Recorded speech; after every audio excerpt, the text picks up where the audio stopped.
Olá pessoal, meu nome é Leandro Alves, aqui da Família dos que Creem. Sejam todos muito bem-vindos a esta nova série da família referente à Carta de Paulo aos Filipenses. Você que está nos acompanhando pelo YouTube, pelo podcast e por outras plataformas digitais, peço a você que divulgue esta série, esse conjunto de palavras que estaremos divulgando aqui nas próximas semanas para que muitas pessoas venham a receber a palavra de Deus e sejam abençoadas. Lembro também, já aproveitando essa questão da divulgação, que no tempo de Paulo, quando ele enviava as cartas às comunidades, especificamente aqui falando de Filipenses, quando eles recebiam a carta, eles chamavam a comunidade para poder estar juntos, ouvindo aquilo que estava sendo falado por Paulo. Sendo assim, naquele momento eles tinham a real presença de que Paulo estava ali com eles, ou seja, que ele estava fisicamente naquele lugar. É interessante a gente saber também que a partir deste momento, eles, com aqueles escritos em mãos, eles escreviam vários outros escritos e começavam a levar para outras comunidades. É interessante saber que pessoas comuns, assim como eu e você, fizeram parte desse processo de evangelização, quando eles enviavam a outras comunidades para eles se alegrarem com aquilo que eles tinham recebido de Paulo. Mas enfim, de onde surgiu o nome Filipenses? Quem eram? Sua localização? Quando a igreja nasceu em Filipos? Quando foi anunciadas as boas novas? Suas características e o conteúdo da carta é o que nós vamos abordar aqui nessa introdução no dia de hoje. Para isto, nós temos que voltar no tempo de 358 a.C., onde remonta a época dos Trácios, quando o rei Filipe II, pai de Alexandre o Grande, ele batiza aquela cidade de Filipos, ou seja, oriundo do seu próprio nome. Ela era uma rota comercial muito importante que ligava a Ásia, ou seja, o Oriente, para o Ocidente. E também Filipos era uma porta de entrada da Europa, tão importante em relação aos visitantes da Ásia, porque eles tinham questões comerciais e aquele rei, aquela pessoa que governasse essa região, ela seria de grande valia para ele. Logo depois, Alexandre o Grande, em 336 a.C., se torna o seu sucessor, o filho do rei Filipe II. E é neste momento que nós vemos ele conquistando quase todo o mundo. Tinha um princípio também de não oprimir o povo e optou por criar laços locais, unindo religião e a linguagem. Ele tinha como objetivo uma só cultura, ou seja, ter um só povo com uma só língua. Ou seja, ele buscava estabelecer o helenismo, que era viver como os gregos e pensar como os gregos.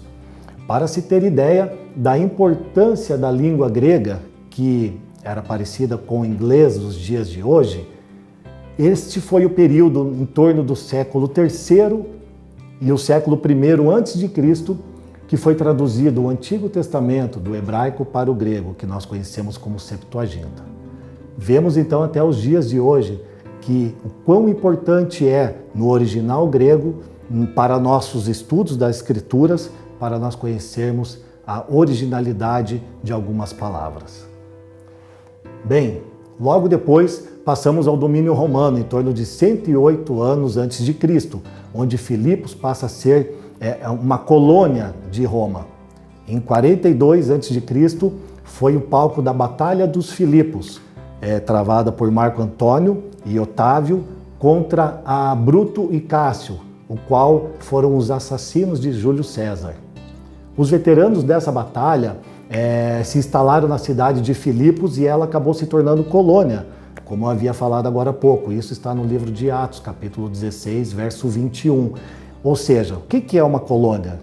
Uma colônia nada mais é do que uma réplica menor da cidade de Roma, né? Por isso eles eram chamados os Filipos como uma colônia, uma réplica pequena da cidade de Roma, onde eles tinham os mesmos costumes, a mesma língua, eles tinham as mesmas roupas, as mesmas liturgias que aconteciam em Roma, ou seja, até mesmo as questões políticos sociais.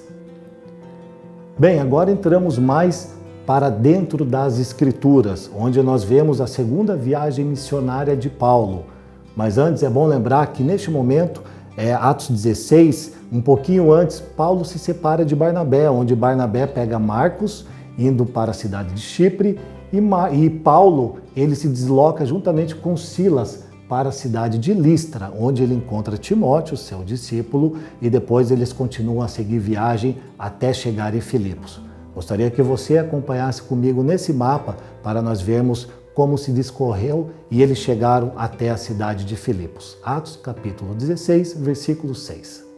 Paulo e seus companheiros viajaram pela região da Frígia e da Galácia, tendo sido impedidos pelo Espírito Santo de pregar a palavra na província da Ásia. Quando chegaram à fronteira da Mísia, tentaram entrar em Bitínia, mas o Espírito de Jesus os impediu. Então contornaram a Mísia e desceram a Troade. Durante a noite, Paulo teve uma visão na qual um homem da Macedônia estava em pé e lhe suplicava: passe a Macedônia e ajude-nos. Verso 11. Partindo de Troade, navegamos diretamente para Samotrácia e no dia seguinte para Neápolis. Dali partimos para Filipos, na Macedônia, que é colônia romana e a principal cidade daquele distrito. Ali ficamos vários dias. É fantástico vermos essa história, né? Esse conto de Paulo, de Lucas, no livro de Atos dos Apóstolos, onde Paulo e seus companheiros, no caso Silas e Timóteo, eles estão deslocando para Bitínia. Ou seja, eles estavam ainda com ideia, com pensamento, planejamento de ministrarem a palavra ainda no Oriente, mas eles são impedidos pelo Espírito Santo de seguir viagem. Logo então, é esse momento em que Paulo tem uma visão e a chamando para passar para a Macedônia, né? Parafraseando, eu me recordo assim, pensando que o Senhor falando para ele: Paulo, já não é mais tempo de você continuar ainda no Oriente, passe para o Ocidente, pregue a minha palavra em toda a Macedônia, em toda a Europa, eu quero que as Escrituras cheguem para todos os povos. Então, Paulo, diante dessa visão, toma rumo para este lugar, ao qual nós vimos agora, diante das Escrituras. E nós vemos a intervenção de Deus, a intervenção do próprio Jesus Cristo neste momento, mostrando a ele o lugar onde ele deveria ir. Logo depois, ele se encontra no lugar, chegando naquele local, de Filipos, ele se encontra com algumas mulheres que estavam ali num lugar de oração. Naquele tempo era costume estar em lugar de ar livre e também próximo a rios, como um lugar de oração. E então, Paulo encontra Lídia e lhe apresenta o Evangelho. Lídia, de Tiatira, da Ásia, era uma mulher temente a Deus, mas ainda não conhecia o Senhor Jesus Cristo. Então, lhe é aberto, as Escrituras afirmam que o próprio Senhor lhe abre o coração, lhe abre o entendimento para que ela pudesse receber a mensagem de Paulo. Mais uma vez, nós vemos a intervenção divina, o próprio Jesus Cristo edificando a sua igreja na cidade de Filipos. Claro, através dos seus missionários, dos seus amigos, daquelas pessoas que estavam realmente dispostas a até mesmo dar a sua vida para a edificação da igreja do nosso Senhor. Logo depois, então, deste fato, nós vemos Paulo batizando não só Lídia, mas também todos os de sua casa. Logo depois, então, Paulo encontra uma mulher, uma escrava, que tinha um espírito maligno, um espírito de adivinhação, e então ele expulsa aquele espírito maligno. E os homens detentores daquela escrava, os donos daquela escrava, vendo que perderam a sua fonte de lucro, levaram Paulo e Silas para os magistrados, para as autoridades, numa praça pública. Enfim, quando chegaram lá, falaram que ele estava perturbando os costumes daquela época, né, de Filipos, que era uma colônia romana. Então, Paulo, me recordo desse texto de uma maneira muito maravilhosa, porque Paulo, ele vai, é como se ele tivesse ido para o matadouro, né, silenciado. Ele em nenhum momento fala que é de cidadania romana, então ele acaba por sofrer o dano, né? E as Escrituras afirmam que ele é severamente açoitado. Então, o soldado leva-o para a prisão, mais adiante, e nós vemos ali por volta da meia-noite, Paulo e Silas estão naquele local, na sua cela, acorrentados, quando estão orando e estão adorando a Deus, de repente vem um terremoto. E esse terremoto abala aquelas prisões, a ponto das celas se abrirem e também as suas correntes caírem. Ou seja, todos eles são libertos, não só eles, mas todos aqueles que estavam lá. Mas o carcereiro ainda, com um profundo sono, ele acorda e de repente ele não consegue ver ninguém e também não ouve nenhum barulho naquele local. Temendo que os prisioneiros houvessem fugido, ele acaba por sacar a sua espada para tirar a própria vida. Porque era costume naquele tempo de que quando um prisioneiro fugisse, o carcereiro pagaria com a sua própria vida. E por muitas vezes algum deles, querendo se desviar, ou seja, não passar pelo vexame, pela vergonha de ter feito mal o seu trabalho, eles acabavam por tirar a sua vida. Porém, Paulo, ele lá de dentro da cadeia, ele grita: não faça isso, estamos todos aqui. Mais uma vez, me encho de alegria, porque no momento em que a pessoa ia tirar sua própria vida, Paulo se manifesta a ele. E neste momento, ele também pensa: peraí, vou até lá para ver se todos estão aqui, imagino eu. E realmente nenhum dos prisioneiros havia fugido daquele local. Então, ele se prostra diante daqueles homens, diante de Paulo, diante de Silas, e ele faz uma pergunta que nos faz comover de grande amor pelo nosso Senhor Jesus Cristo. Ele fala: o que preciso fazer para ser salvo? Acompanhem comigo os textos a seguir, por favor. Atos capítulo 16, versículo 31. Diz assim: e eles responderam: creia no Senhor Jesus e serão salvos, você e os de sua casa. E pregaram a palavra de Deus a ele e a todos os de sua casa. Naquela mesma hora da noite, o carcereiro lavou as feridas deles. Em seguida, ele e todos os seus foram batizados. Verso 34. Então os levou para sua casa, serviu-lhes uma refeição, e com todos os de sua casa alegrou-se muito por haver crido em Deus. É fantástico vermos esta cena, né? Nós podemos colocar em nossa cabeça, em nossa mente e em nosso coração, imaginar toda essa cena, porque provavelmente no momento em que aqueles homens, quando eles apresentam Paulo para as autoridades da cidade, naquele momento quem foi chamado para dar aqueles açoites neles, provavelmente tenha sido este carcereiro. E este mesmo carcereiro, que provavelmente tenha ferido eles ali depois, nós vemos nas Escrituras, ele recebendo eles na sua casa, lavando as suas feridas e comendo com eles. Veja o grande amor e a misericórdia do nosso Senhor Jesus Cristo, mais uma vez imperando na cidade de Filipe, onde a sua igreja está sendo edificada. Agora vejamos o versículo 40, onde diz assim: depois de saírem da prisão, Paulo e Silas foram à casa de Lídia, onde se encontraram com os irmãos e os encorajaram, e então partiram. Veja só que lindo essa parte. Agora não é mais Lídia e os de sua casa, nós também não vemos mais o carcereiro e os de sua casa. Agora, as Escrituras, Lucas, ele coloca no livro de Atos o fato de agora ele estar com os seus irmãos, se despedindo dos seus irmãos, ou seja, a igreja está sendo formada, a igreja nasce na região de Filipos, onde agora eles são membros de um mesmo corpo em Jesus Cristo e família de Deus. Agora vemos em todo o capítulo o próprio Senhor Jesus Cristo edificando a sua igreja em todas as suas intervenções. Então veja que Filipos foi a primeira cidade na região da Macedônia, ou seja, naquilo que nós conhecemos como a Europa, a ser evangelizada por Paulo. A primeira cidade na Europa a receber a palavra do Senhor Jesus Cristo. Uma curiosidade que nós temos também é que recentemente, em 2016, a região de Filipos foi inscrito como Patrimônio Mundial da Unesco. E por quê? Por simplesmente constituir este fato excepcional e magnífico do início do cristianismo.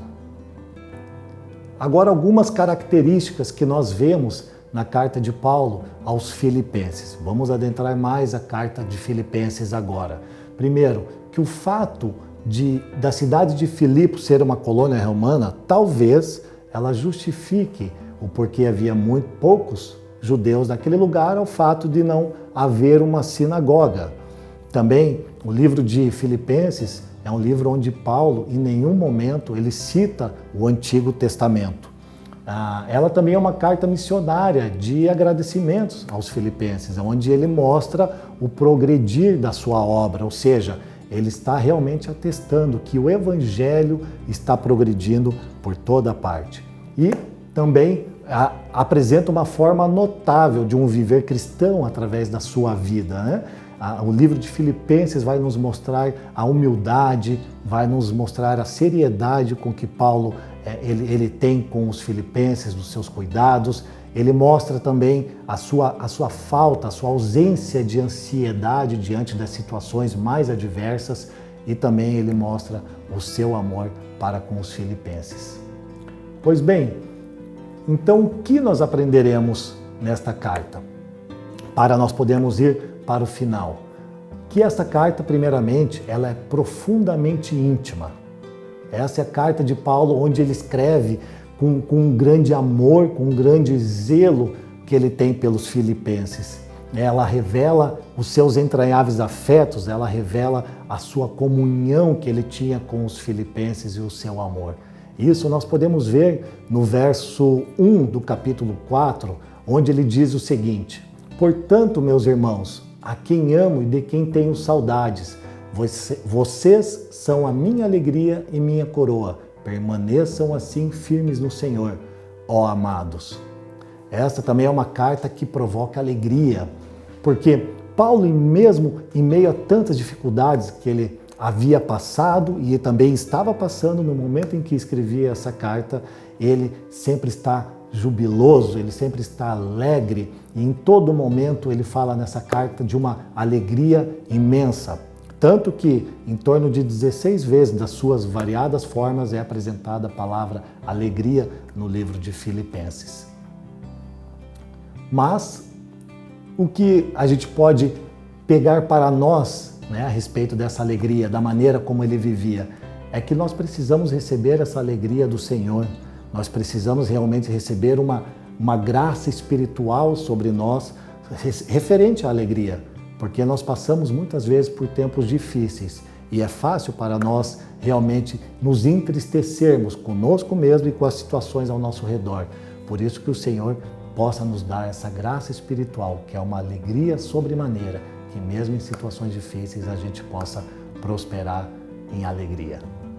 Essa carta também fala sobre ser o centro do Evangelho, ela ser muito centrada no Evangelho, porque ela tem muita ênfase referente à questão da salvação em Jesus Cristo. Em quarto ponto, ela nos remete a um olhar clínico referente à sua riqueza de doutrina e na sua plenitude de fatos teológicos. Então, quando nós olhamos para o versículo 6 do capítulo 2, onde ele diz assim, que Cristo Jesus, que embora sendo Deus, não considerou que o ser igual a Deus era algo que ele devia se apegar, ele se esvaziou a si mesmo, vindo a ser servo. Essa palavra servo, do grego doulos, significa escravo. Cristo veio para se tornar escravo. E ele sofreu uma morte de cruz, porém ele foi exaltado à mais alta posição. E esta alta posição a qual Jesus Cristo está é a destra do Pai. Então vamos avançar agora para o quinto ponto, e não menos importante, que ela é um convite à oração. Veja que no início do livro de Filipenses, Paulo já trata da questão das orações pelos filipenses e também nos exorta no final, no capítulo 4, para que nós possamos estar em oração e também em súplicas. Está no capítulo 4, no verso 6 e no verso 7. Todos nós precisamos crescer em oração no nosso dia a dia. É a nossa forma de nos comunicar com o Pai, com o Filho e com o Espírito. Imagine você na sua casa, com sua família, onde não houvesse diálogo. Se você acredita que Jesus Cristo vive em você por meio do seu Espírito, todos os dias você deve ter realmente consolidado dentro de você essa maneira de viver em oração. É um convite que Paulo faz aos filipenses. Um outro ponto também é que nós aprenderemos é que nós crescemos em santidade, referente ao texto de Filipenses, né? Ele nos ensina a viver uma vida cristã com temor e com tremor, colocando a nossa salvação em ação. Isso é maravilhoso, né? Então, finalizando o 7º ponto, nós vemos Paulo tratando referente à questão da eternidade. Nós temos um foco, o nosso olhar para a eternidade. Isso está lá no capítulo 3, no versículo 20 e no versículo 21. Leia juntamente comigo. A nossa cidadania, porém, está nos céus, de onde esperamos ansiosamente um Salvador, o Senhor Jesus Cristo. Pelo poder que o capacita a colocar todas as coisas debaixo do seu domínio, Ele transformará os nossos corpos humilhados para serem semelhantes ao seu corpo glorioso.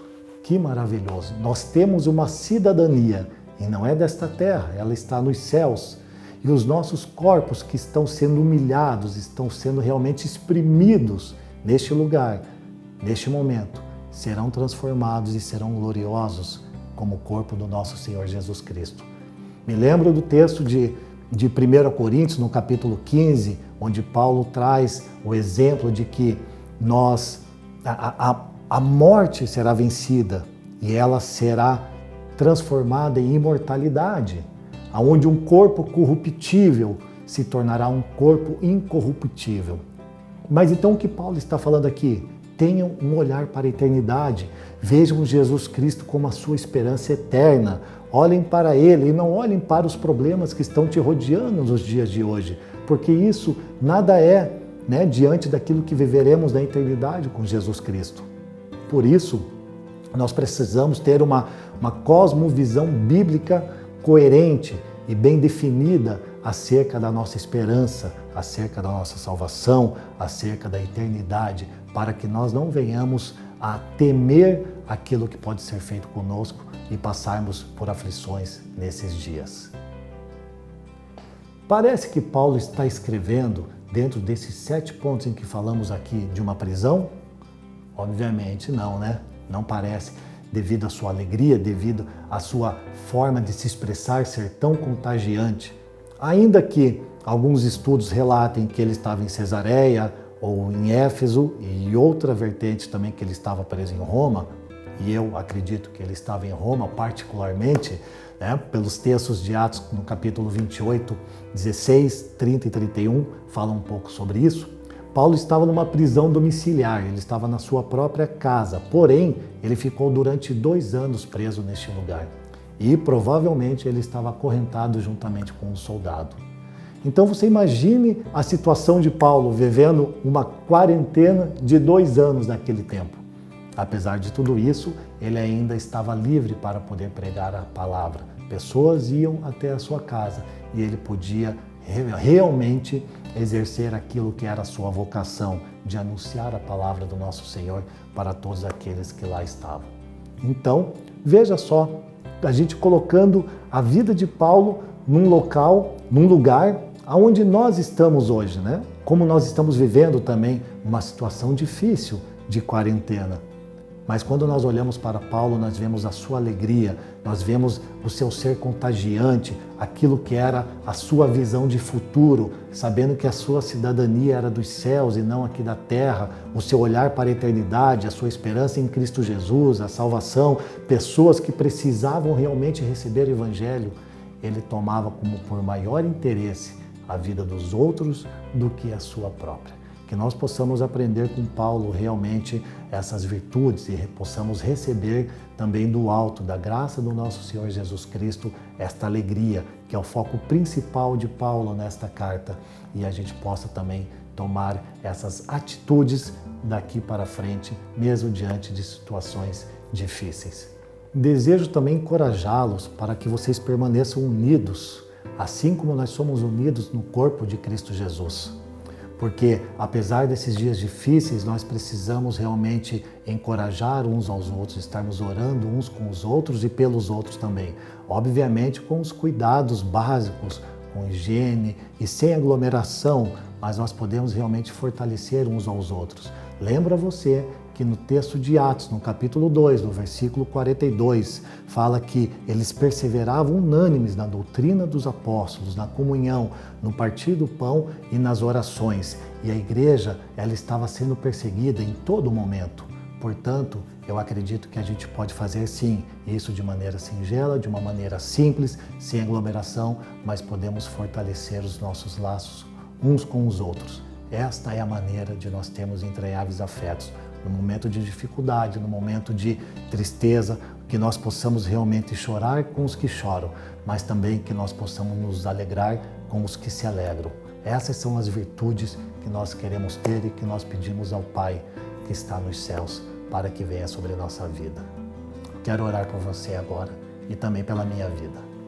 Senhor, nosso Deus e nosso Pai, em nome de Cristo Jesus, te pedimos que o Senhor venha com a sua graça, Senhor, sobre nós, que o Senhor possa nos revestir da sua alegria, Senhor, numa alegria espiritual para esses dias, Pai, onde estamos passando por dias difíceis, onde estamos passando por uma pandemia, Senhor, mas que fique, Senhor, realmente marcado nesses dias, Pai, a tua alegria em nós, onde Cristo Jesus é a nossa esperança. Que o Senhor possa realmente ser exaltado em todo momento através das nossas vidas e que nós possamos realmente, Senhor, nos importar com aqueles a quem o Senhor nos deu. Que nós possamos não olhar tanto para nossas vidas, mas que nós possamos olhar mais para os nossos irmãos, para as nossas comunidades, para a nossa cidade e realmente sermos aquilo que o Senhor nos chamou para ser, Senhor.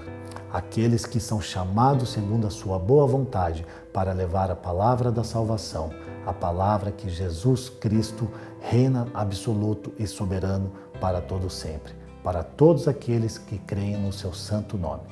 Amém.